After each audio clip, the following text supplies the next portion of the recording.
Should be. You guys. Okay, as far as those seasonal averages are concerned. Tie. Thanks. A news alert for 5:30. Due to a second alarm apartment. Fire crews from a number of different departments have been on scene. Fire. Yes. I need a Roman to join us and provide details from 27th Avenue and Bethany Home Road. Anita residents are who you've been talking to. What learning do you have? Take a look up there. For the fight goes on. You can actually see the light shining through the balcony. The hole in the roof there. Making sure the hot spots are out. Captain? We have firefighters on the roof of this 3-story building. That's /S correct. In essence, what we do is what we call mopping up the fire. This moment, extra members are here. Even though the primary fire has been put out.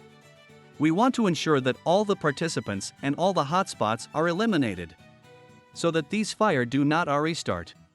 We make an effort to be as thorough as we can to ensure that we prevent it and put out the fire. We'll get to the details of the fire very quickly. But follow me because I found this to be quite fascinating. We have attendants here. On the sidewalk here. Small pile trains of that. Describe the process for me. We had about 80 to 90 firefighters out here. So it's very important that they can do this. Most definitely. Yes.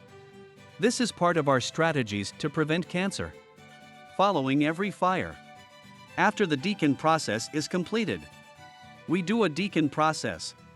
We disrobe like this and bag up our harvest in order to prevent having chemicals and other potentially dangerous items within the cab of our truck with us. Let's discuss this fire. Then we do think it began right here in this apartment on the first floor. The locals we spoke with mentioned that she had some candles spreading throughout the crockpot. Which is obviously all under investigation. Who might be affected? How soon did this fire get to that 34th floor apartment? These fires spread very fastly. There are a total of about 10 people who will be relocated as a result of this fire or fire investigators. Investigators have also spoken with the young woman who resides in the first floor apartment. They are actively seeking to verify what started that fire. Whether it was a candle or anything else in there. To see what spread it and really get an idea of how this started so we can assist people in preventing this from happening again in the future. Something like this, as you can see. Even though there are firewalls, that it can spread quickly. So you had a lot of crews standing by just in case. And this fire was a second alarm fire. Exactly, they're not needfully standing by just in case more comes. So look at it as layered resources because our work cycles do have a limit to them because of our air tanks. So we obviously don't want to have any lack in time when we're fighting these fires because we have a lot of sectors that need to be managed with the fire that consumes this food if the water is not flowing. Do you believe crews will stay here for how long? Entirely this morning? Until we are comfortable with letting this go. We probably have at least another hour to go. Just to make sure again that all of our hotspots, all of our members are out. And ensuring the safety of our community. Brendan was very concerned about her son when we spoke. Excuse me. Spoke to her earlier. And we do believe he was transported with burns, correct? Her son was taken in critical condition and had burns to a burn center. He was still conscious at the time. So we're very hopeful that he will have a positive result, however. It was a critical burn injury that he was one other person injured, correct, one other person injured. But they refused transport and treatment. Awesome job. I'm grateful. Thank you so much for the information. What an active scene. Talking to people is always interesting. Of course.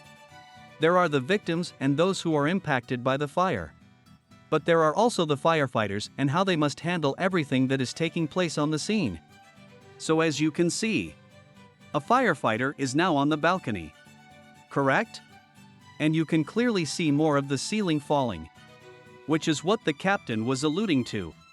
The layers of that roof right there could have small flares. They are searching for something that is right of the ceiling. They are taking precautions to prevent a flare-up and further damage to more apartments. which could potentially affect even more people.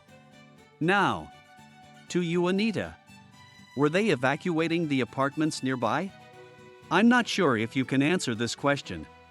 Other residents who are used by US leave their units. Permit me. They evacuated about the whole union. The residents claim that there is a courtyard on the opposite side that we are unable to access at this time. And Brenda told US that everyone was knocking on everyone's door when we chatted with her earlier this morning. They stated that there was just a lot of smoke come from this fire. And it was thick black smoke. As you can imagine. Everyone is evacuating when people are rising up at 3 in the morning without knowing where the fire is coming from or what is happening. They made sure that everyone was outside, including the nearby units. But they also made sure that everyone was visible. For instance, personnel right there in that apartment. Even though the power is out. It seems like they may be evaluating their damage. Apartment may have residents. So they may be letting some people back in. But